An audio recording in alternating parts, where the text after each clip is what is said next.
முன்னாள் மத்திய நிதியமைச்சர் ப. சிதம்பரம் எழுதிய இந்தியாவின் எதிர்காலத்தை தீர்மானிக்கப் போகும் 5 விஷயங்கள் எனும் கட்டுரை சிந்தை இணையதளத்தில் வெளியாகி இருக்கிறது.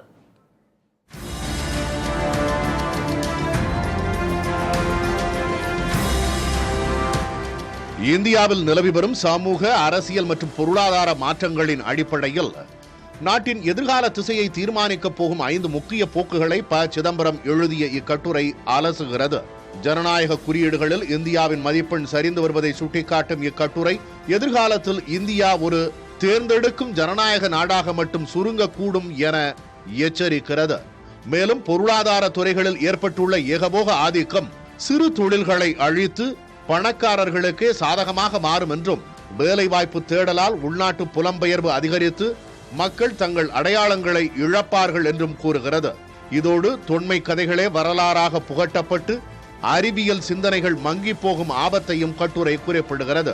ஜிடிபி வளர்ச்சி தொடர்ந்தாலும் நாட்டில் சமத்துவம் குறைந்து ஏழை பணக்கார இடைவெளி பெருமளவு அதிகரிக்கும் என்றும் கட்டுரை எச்சரிக்கிறது.